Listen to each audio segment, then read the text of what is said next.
Bismillahirrahmanirrahim. Alhamdulillahi rabbil alamin. Wassalatu wassalamu ala asyrafil mursalin wa ala alihi wa sahbihi ajma'in, amma ba'du. Alhamdulillah, pada malam ini insya-Allah sempena dengan bulan Rabiul Awal, insya-Allah kuliah saya pada malam ini akan berbicara tentang peristiwa kewafatan Rasulullah sallallahu alaihi wasallam, yang mana kewafatan Rasulullah sallallahu alaihi wasallam ni disepakati oleh sekalian ulama Ahlus Sunnah wal Jamaah bahawasanya baginda wafat pada 12 Rabiul Awal. Ulama Ahlus Sunnah wal Jamaah, kalau kita buka kitab-kitab mereka, boleh dikatakan mereka sepakat mengatakan Rasulullah wafat pada 12 Rabiul Awal. Tapi mereka tidak sepakat mengatakan Rasulullah lahir 12 Rabiul Awal. Dari aspek kelahiran baginda, ada yang mengatakan 9 Rabiul Awal, antaranya Khudaribik dalam kitab beliau Nurul Yaqin, dan juga Syekh Safiyur Rahman Al-Mubarakfuri dalam kitab beliau Ar-Rahiqul Makhtum. Adapun kitab terkenal dalam sirah, nama dia Sirah Ibn Hisham, yang diriwayatkan daripada Ibn Ishaq, dan juga sirah Fiqhus Sirah Al-Buti mengatakan Rasulullah lahir 12 Rabiul Awal. Itu nak bagi tahu 12 Rabiul Awal ni ulama sepakat Rasulullah wafat. Tu saya pun saya fikir almarhum Ustaz Kamaluddin Komeng kan meninggal 12 Rabiul Awal. Kan dia kan ahlu Quran Johor. Jadi Allah muliakan untuk dia meninggal sama dengan tarikh kewafatan Rasulullah SAW. Tapi orang Syiah tak. Orang Syiah, kalau tuan buka kitab Syiah, orang Syiah dia kata Rasulullah wafat bulan Safar. Dan banyak versi yang tak sama dengan Ahlus Sunnah wal Jamaah. Baik. Jadi Rasulullah mula sakit 29 Safar. Tu mula sakit. Kemudian pada seminggu akhir Rasulullah tinggal di rumah Aisyah. Di mana rumah Aisyah? Di makam sekarang. Di makam Rasulullah sekarang. Orang biasa pergi Mekah, pergi Madinah, Raudah, sebelah Raudah tu ada makam. Di situlah rumah Aisyah radhiyallahu anha, dan Rasulullah wafat di situ. Rasulullah SAW ni dia kahwin ramai. Ketika baginda wafat, yang masih hidup yang ada seramai 9 orang. Jadi Rasulullah SAW ni kalau dia nak ziarah isteri dia akan ziarah semua isteri dia selepas asar. Lepas asar dia akan pergi rumah Maimunah, akan pergi rumah Safiyah, akan pergi rumah Zainab binti Jahshin, akan pergi rumah Saudah. Dia pergi. Rumah akhir sekali Rasulullah akan duduk adalah rumah giliran isteri malam tu. Kalau malam tu giliran Aisyah, maka rumah Aisyah lah rumah terakhir yang Rasulullah ziarahi. Kalau malam tu giliran Saudah, maka rumah Saudah binti Zam'ah lah yang terakhir sekali Rasulullah ziarahi. Ini kaedah Rasulullah berpoligami. Dia pergi semua rumah, tak kira bini tua ke bini muda, dia pergi. Orang kita nak poligami, duk pergi rumah bini muda je. Bini tua dia tinggal. Ni mengarut. Baik. Itu bila seminggu nak wafat. Rasulullah wafat hari Senin. Seminggu nak wafat, Rasulullah tanyalah, Aina ana ghadan, malam esok aku giliran rumah siapa? Jadi Rasulullah dah sakit dah. Nak pergi jalan, nak pergi rumah orang tu rumah ni, Rasulullah tak nak pindah dah. Dah sakit ni tak nak pindah. Sakit apa? Rasulullah ni sakit kepala. Sakit kepala yang amat sangat sehingga koma. Baik. Jadi bila Rasulullah SAW tanya gitu, isteri-isteri baginda pun faham.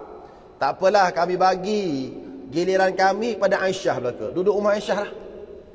Duduk rumah Aisyah. Maka dalam riwayat menyatakan Aisyah radhiyallahu anha sentiasa menjampi Rasulullah. Aisyah akan ruqyah Rasulullah sallallahu alaihi wasallam. Antara yang Aisyah baca ialah qul huwallahu ahad, qul a'udzu birabbil falaq dengan qul a'udzu birabbin nas. Sebab Rasulullah pun buat gitu juga. Kalau ada ahli keluarga baginda yang sakit, Rasulullah SAW akan baca 3 qul. Untuk ruqyah atau jampi ahli keluarga baginda. Jadi ketika baginda sakit, Aisyah jampi Dan Aisyah ambil tangan Rasulullah, Aisyah pun sapu badan Rasulullah.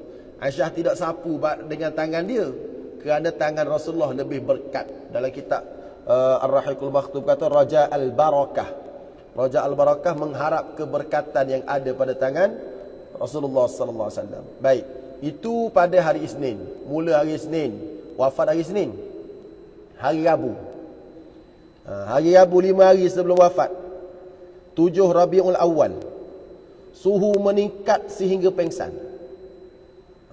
Sehingga pengsan. Suhu naik meningkat sangat sehingga pengsan.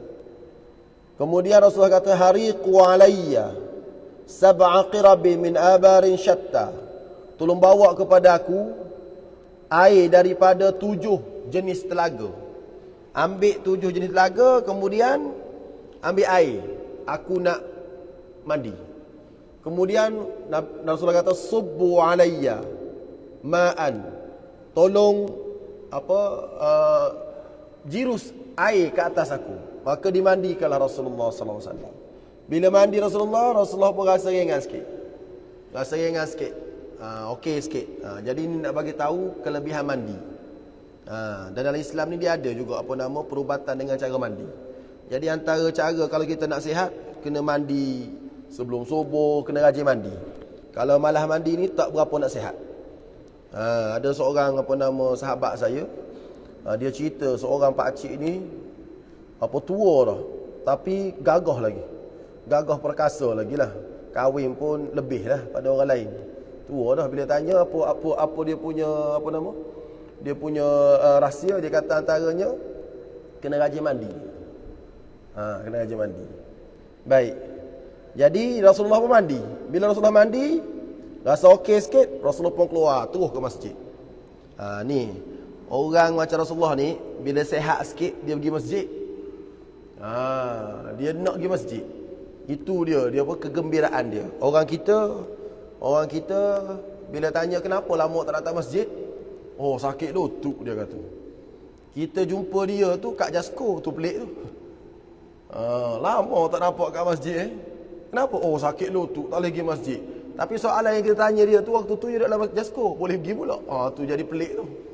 Jadi maknanya masjid ni bukan tempat nombor 1 bagi mereka, tapi masjid bagi Rasulullah adalah tempat nombor 1 bagi baginda. Sehat sikit lagi masjid. Masjid ceramah. So Rasulullah ni dengan nasihat ni, dengan ceramah ni, dia tak boleh berpisah. Sentiasa dia ceramah, sentiasa dia bagi nasihat. Itu Rasulullah sallallahu alaihi wasallam. Jadi antara ceramah baginda pada mula-mula masuk masjid tu, baginda kata apa? Dia kata la'natullahi 'alal yahudi wan nasara ittakhadhu qubur anbiya'ihim masajida la taj'alu qabri wathanan yu'bad. Itu antara peringatan dia. Dia kata Allah melaknat orang Yahudi dan Nasrani, kerana orang Yahudi dan Nasrani menjadikan kubur para nabi mereka sebagai tempat sembahan. Tu dia marah. Sebab orang Yahudi ni dia ambil kubur orang Nasrani ni ambil kubur, dia jadikan Tuhan untuk sembahan. Macam Nasrani tu, dia bukan ambil kubur lagi, dia ambil salib tu lagi. Tempat disalibnya Isa alaihissalam, tapi bukan Nabi Isa yang salib. Nabi Isa wa ma salabuhu wa ma qataluhu. Allah Ta'ala kata mereka tidak bunuh Isa, mereka tidak salib Isa, walakin syubbiha lahum, tapi dijelmakan ataupun diserupakan orang lain dengan Isa. Jadi mereka pun ambil lah untuk sebagai bahan sembahan mereka. Jadi Nabi bimbang takut umat Nabi Muhammad SAW ni buat gitu juga. Nabi pesan jangan. Nabi pesan jangan. Baik. Kemudian minta diadili, buat pembalasan. Yang ni yang cerita Datuk Noh cakap tu, cerita Ukasyah tu. Yang Datuk Noh cerita baru ni. Cerita kat sinilah. Tapi riwayat tersebut kalau dalam kitab Ar-Rahiqul Maktum dia tak bawa. Sebab Ar-Rahiqul Maktum ni kitab yang hanya cerita yang paling sahih dalam hadis-hadis Nabi. Cerita tu bukan tak ada, tapi dalam riwayat lain. Tapi saya bawa ni riwayat Ar-Rahiqul Maktum. Cerita tu ada tapi dalam kitab lain. Tapi Al-Mubarakfuri tak bawa cerita tu dalam kitab ni. Tak bawa cerita tu dalam kitab ni kerana mengikut pandangan beliau cerita tu dhaif, lemah. Jadi dia tak bawa dalam kitab dia. Dalam kitab lain ada. Tak apalah. Jangan pula saya kata saya itu tak, saya berpegang kepada kitab Ar-Rahiqul Makhtum. Faham tak? Nanti jadi apa? Jadi isu pula. Tapi saya tahu ada riwayat tu, riwayat Ukasyah tu ada. Ada tapi dia tidak kuat sebagaimana riwayat yang dibawa oleh siapa nama? Oleh Ar-Rahiqul Makhtum Safiyur Rahman Al-Mubarakfuri. Tapi ada, kisah tu ada, bukan tak ada. Baik. Kemudian Rasulullah sallallahu alaihi wasallam, cuma dalam riwayat yang dibawa oleh Al-Mubarakfuri ni, bila Nabi kata, "Hadza dhahri, falyastaqdi minhu." Ini belakang aku. Siapa yang pernah aku pukul ke apa? Okey. Balas sekarang. Dan siapa-siapa yang aku ada hutang, silakan bagi tahu. Aku akan bayar. Jadi yang dibawa dalam kitab Ar-Rahiqul Makhtum ni ialah ada orang bangun. Rasulullah, saya ada hutang beberapa dirham. Saya berhutang dengan Rasulullah beberapa dirham. Sekarang minta bayar. Maka orang pun bayar. Yang Ukasyah tu tak ada dalam kitab ni, kitab lain. Baik. Kemudian Rasulullah pun cerita kelebihan Abu Bakr As-Siddiq. Dia pun ceritalah Abu Bakar ni seorang sahabat yang baik. Ni kelebihan Abu Bakar. Baik. 4 hari sebelum wafat. 4 hari sebelum wafat, iaitu pada hari Khamis. Khamis 8 Rabiul Awal. Waktu tu Rasulullah kata, "Halumma ilayya aktub lakum." Mari sini, aku nak tulis suatu benda. Aku nak tulis satu benda. Yang ni lah Sayyidina Umar, bila Sayyidina Umar tengok Rasulullah dah gering sakit ni, "Hasbuna kitab Allah." Kata Sayyidina Umar, tak apalah Rasulullah, rehatlah, tak apa. Kita dah ada kitabullah, kita dah ada Al-Quran. Tak apalah Rasulullah, rehatlah. Tak usah duduk penat-penat lah. Kita dah ada Quran, kita pegang Quran sungguh-sungguh. Jadi bising. Orang lain kata, Rasulullah nak tulis, bagi je lah. Tulislah apa yang Rasulullah nak tulis, dia nak pesan apa. Okey, bila berlaku bising-bising sikit dalam rumah Rasulullah SAW ni, dalam kawasan rumah Rasulullah, Rasulullah kata, "Qumu anni," bangun. Bangun, keluar, tak usah duduk bergaduh sinilah. Kata Syiah, ni Syiah ni.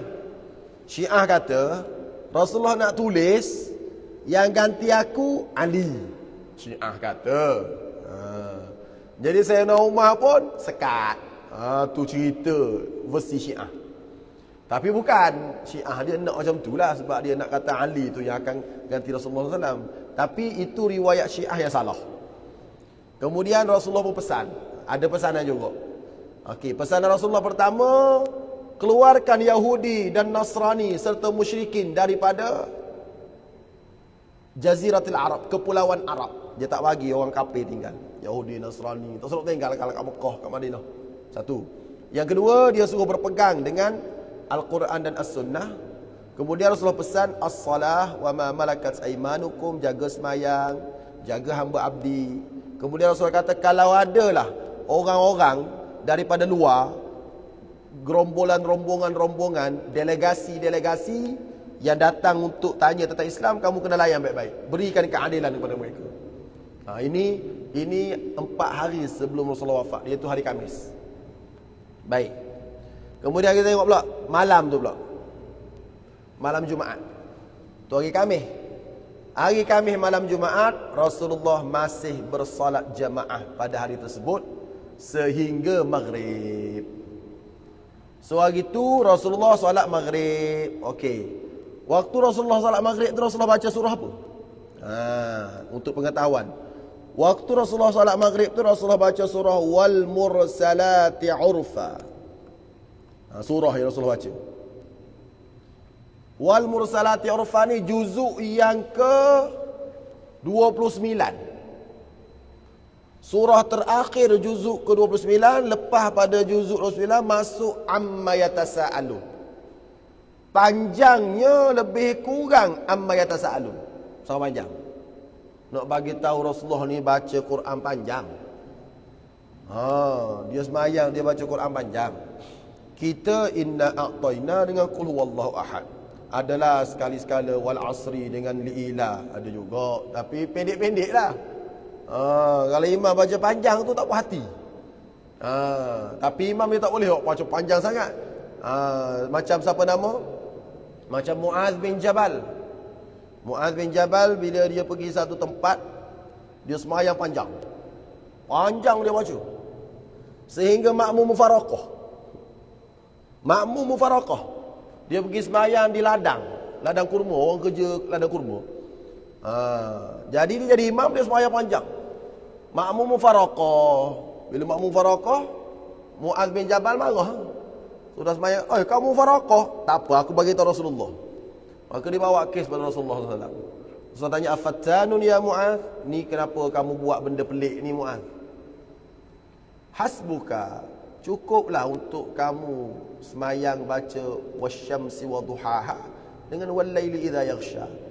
Panjang tu cukup. Panjang tu. So ulama-ulama ambil kesimpulan kalau semayang isyak tu, kalau nak jadi imam sepanjang tu lah, semuka. Lebih kurang semuka. Kalau maghrib qul ya qul huwallah wad-duha pendek. Kalau subuh Rasulullah biasa baca surah Qaf panjang. Kalau subuh Qaf, surah-surah yang juzuk 28 dia panggil tiwal al-mufassal. Tiwal al-mufassal maksudnya surah-surah yang panjang. Panjang bukan Baqarah. Panjang lebih kurang dalam selai ataupun 3 muka ayat tu untuk subuh. Untuk isyak semuka dah lebih kurang. Kerana apa Rasulullah tegur Muaz? Kerana Muaz baca panjang di mana? Di tempat orang yang bekerja keras. Kata bila Rasulullah panggil, kenapa kamu mufaraqah semayang dengan Muaz? Kamu siap awal, Muaz semayang panjang. Jawab mereka, nahnu ashabu nawadih. Kami ni orang kerja berat. Pagi esok kami nak angkat air, nak jirus kurma, letih. Jadi nak tidur awal lah. Ni jadi imam panjang baca. Tengok Rasulullah marah Muaz ke Rasulullah marah makmum? Rasulullah marah Muaz. Sebab tu jadi imam ni kena doa, kena ilmu banyak. Jadi imam ni dia kena pandai. Dia kena tak boleh.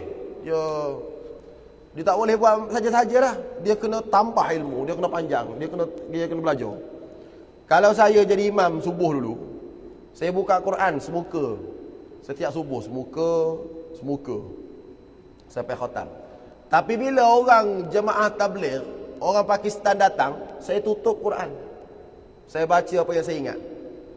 Bila orang tanya kenapa Ustaz, dah buka tutup pula. Sebab dalam mazhab Hanafi, orang sembahyang tengok Quran tak sah, melainkan sembahyang sunat. Saya tahu. Bila saya tahu, saya tengok ramainya geng jemaah tabligh orang Pakistan. Saya pun tutup Quran. Waktu tu Bilal biasa dia buka dah. Bila saya duduk situ, dia buka siap dah muka surat mana. Tapi bila dia buka, saya tengok orang Pakistan ramai, saya tutup. Allahu Akbar. Bilal pun tanya, Ustaz kenapa tutup? Saya buka. Kenapa tak baca itu? Orang jemaah Pakistan ada. Kenapanya dengan dia? Jemaah Pakistan ni pada pandangan mereka, mazhab Hanafi, kalau baca Quran, semayang tengok Quran, batal.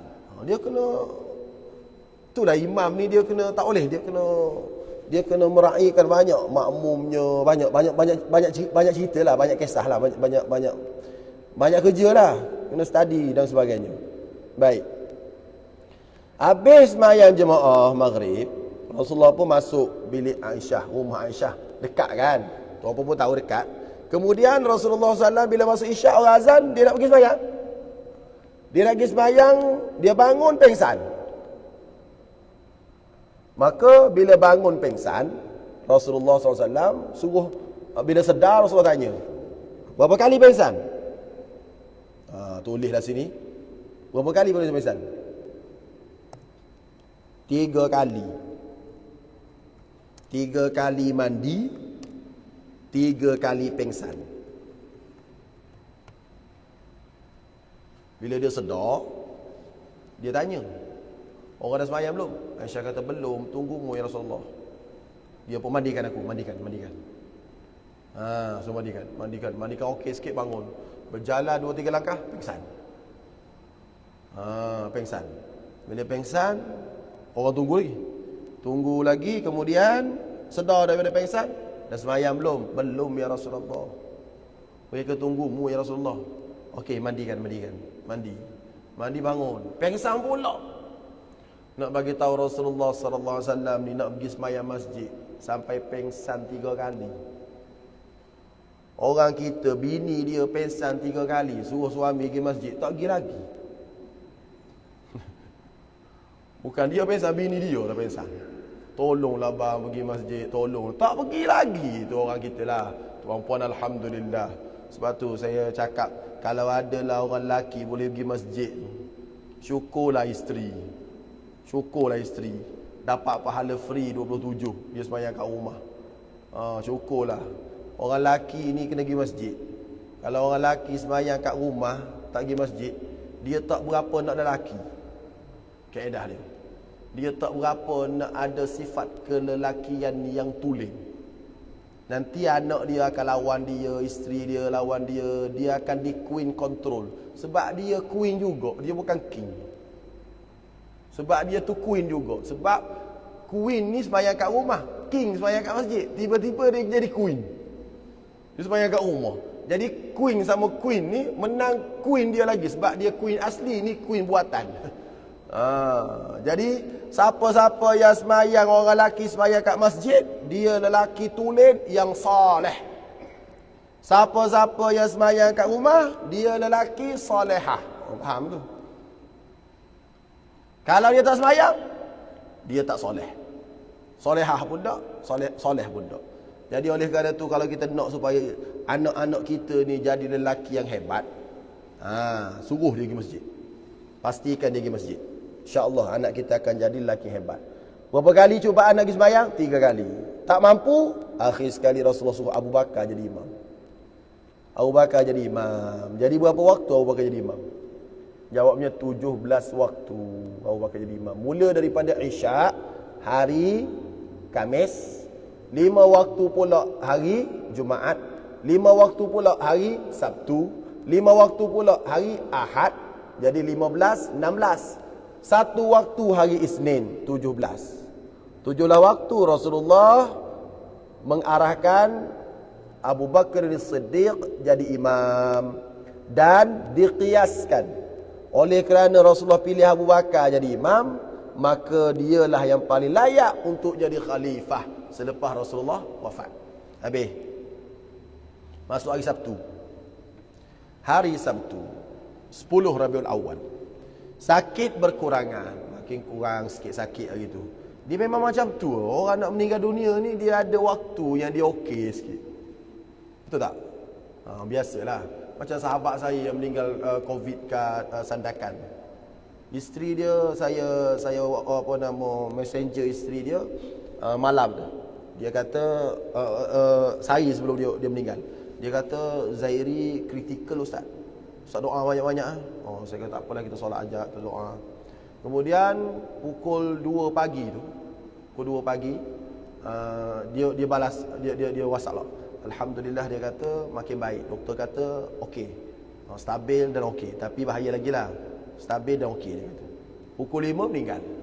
Maknanya dia ada waktu yang dia okey sikit. Jadi biasanya kalau orang balik kampung, mak sakit, balik kampung tengok mak sihat dah, dia pun balik JB pula.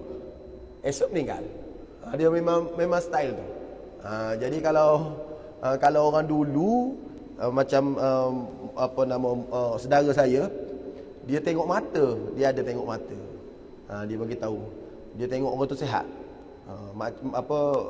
Orang yang sakit ni sihat sikit, nampak macam sihat. Dia pun tengok mata. Tengok mata, dia pun pesan, jangan balik, tak lama tu. Walaupun nampak sihat, tak lama jangan balik. Maka anak kepada mak-mak saudara saya ni, sepupu saya ni, tak balik, besok meninggal. Maka kita tanya makcik tu, makcik Cam kat mana? Dia kata kita tengok mata je nampak dalai je. Nampak dalam, macam mana saya tak erti.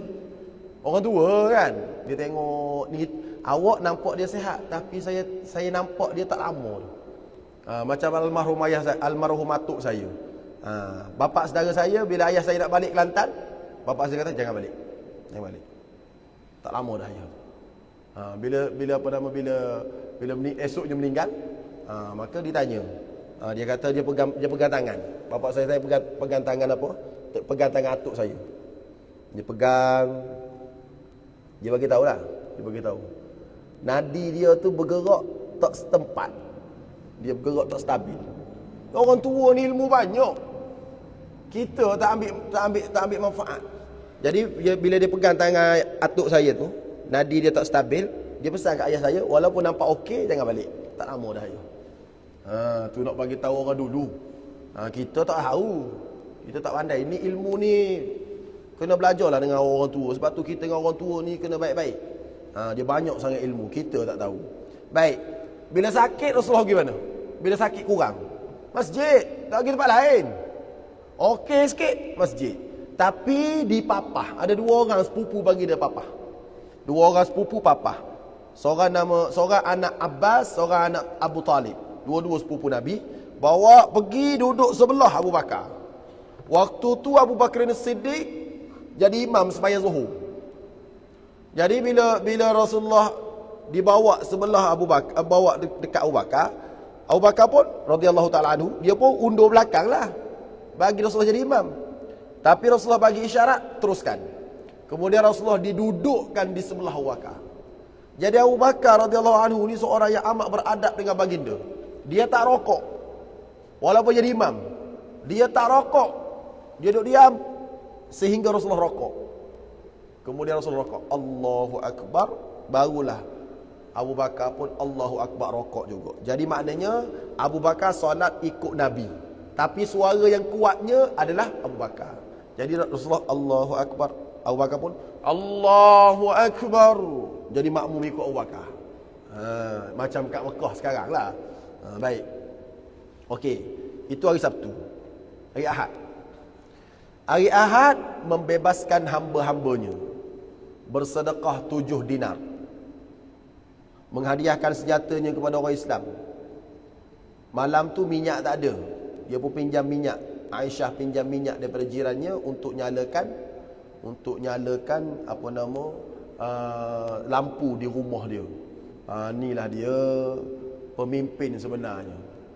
Pemimpin sebenarnya dia bukan ambil jawatan kepimpinan untuk mengkayakan diri dia dan keluarga dia.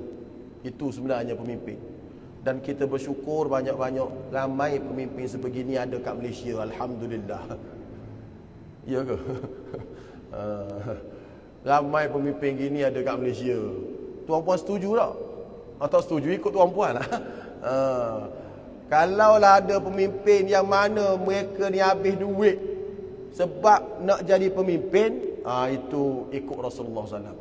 Tapi kalaulah dia jadi pemimpin makin kaya, dia kaut kekayaan dengan kepimpinan dia tak macam Rasulullah SAW. Umar bin Abdul Aziz dalam kisah, kan pemimpin hebat Umar ni. Ada seorang tengok dia, Umar bin Abdul Aziz sebelum jadi pemimpin dia ni kaya. Dia orang kaya, dia orang hebat lah. Dia tawaf di Baitullah, nak bagi tahu gemuknya dia.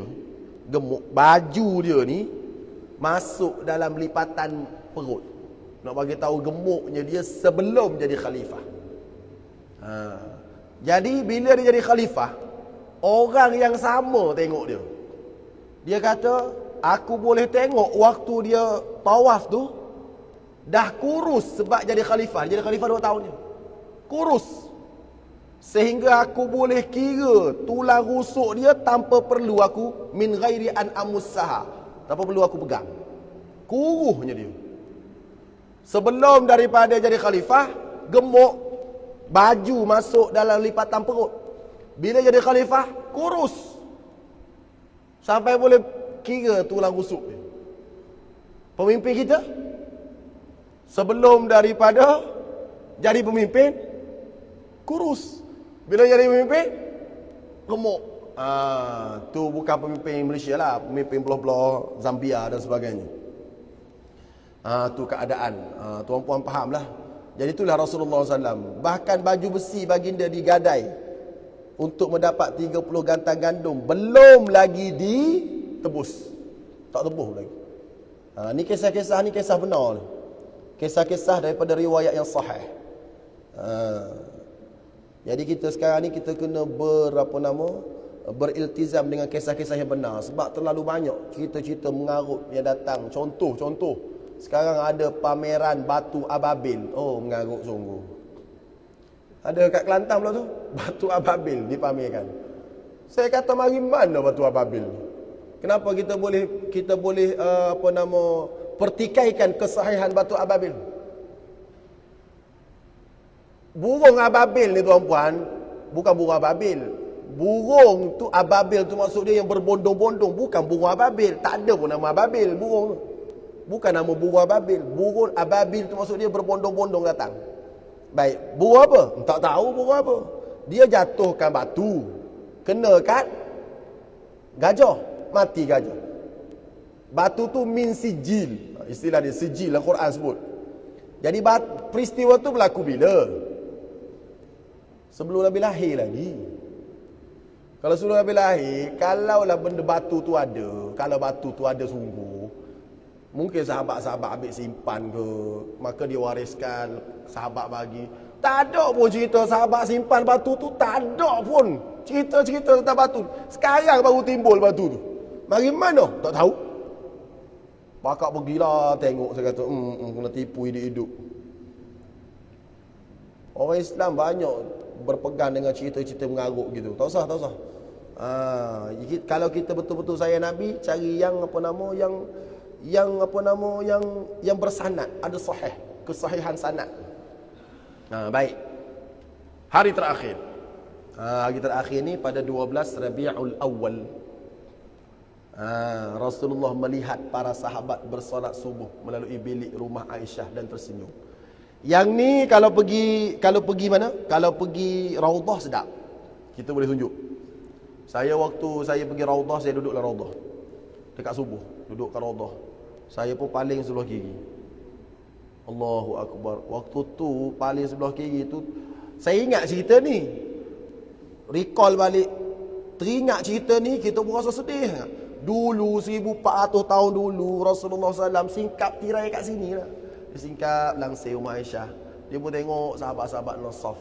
Dia tengok sahabat-sahabat Nasaf, bagi dia pun senyum. Rasulullah Abu Bakar pun daripada tempat jadi imam, dia undur masuk belakang, minta Rasulullah keluar jadi imam. Rasulullah pun bagi syarat, semayang lah, jadi imam lah. Rasulullah dah gering sangat.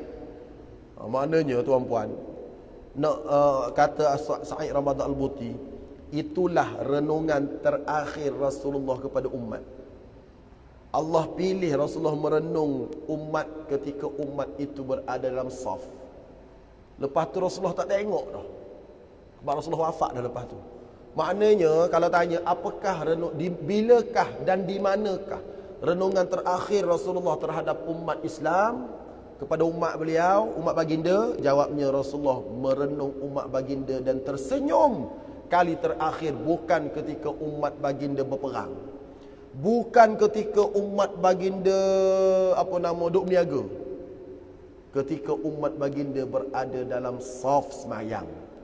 Apakah pengajarannya? Kata Sa'id Ramadan Al-Buti, pengajarannya antara benda paling besar dalam hidup seorang Islam ialah kena sentiasa berada dalam saf ketika semayang jemaah. Sebab tu saya kan orang tanya, Ustaz, kalau semayang ni tangan letak kat mana? Tangan letak sini ke? Tangan letak sini ke? Saya kata tangan tu jangan duk sibuk sangat. Banyak riwayat. Ada riwayat letak kat sini, ada riwayat letak kat sini, ada riwayat letak kat bawah. Tak usah duk bergaduh dah. Ramai salah kaki tu, dia letak salah. Jadi orang tanya, kaki letak macam mana Ustaz salah? Kaki orang lelaki ni kalau nak suruh betul, letak dalam saf, bukan letak kat rumah. Yang tu lagi utama untuk dibahaskan daripada bahas tentang tangan. Faham tak? Jadi orang lelaki sekarang masalahnya dia tak letak dalam saf kaki dia pergi letak kat rumah. Yang tu tak betul. Maka kita doalah supaya kita ni dan juga anak ahli keluarga kita, kalau semayang tu kaki kita berada dalam saf. Kemudian Rasulullah senyum, maka sahabat pun terus semayang. Kemudian pada waktu duha, Rasulullah mula sakit. Waktu duha, dia pun berbisik pada Fatimah. Fatimah menangis. Bisik pada Fatimah dua kali. 2 kali. Menangis sekali dan senyum sekali. Bila Rasulullah bisik, Fatimah menangis. Bisik sekali lagi, senyum. Aisyah pun tanya, kenapa? Fatimah kata, Rasulullah nak wafat hari ni. Dia bagi tahu aku pun menangislah. Habis yang kamu senyum sekali lagi?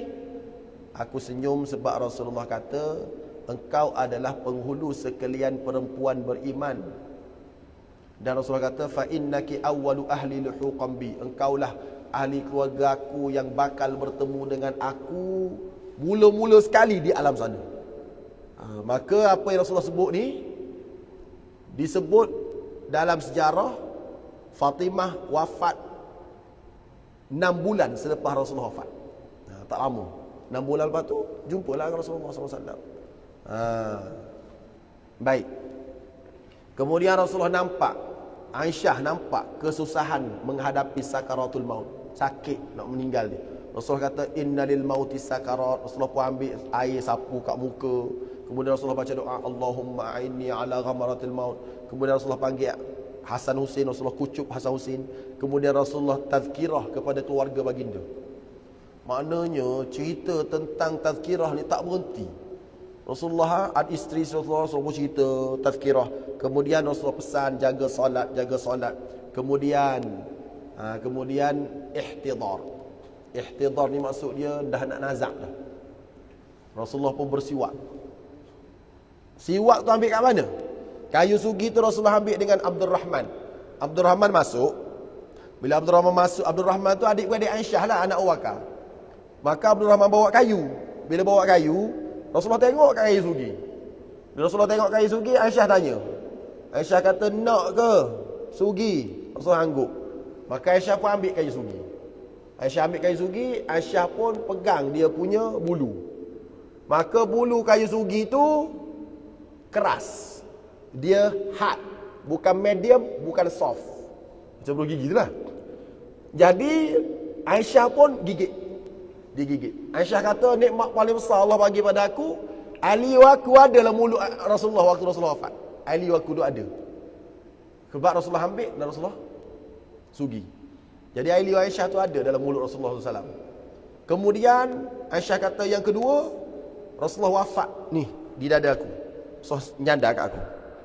Tak bagi tahu sayang Rasulullah pada Aisyah. Dapat kat Syiah, dia doa buruk pada Aisyah.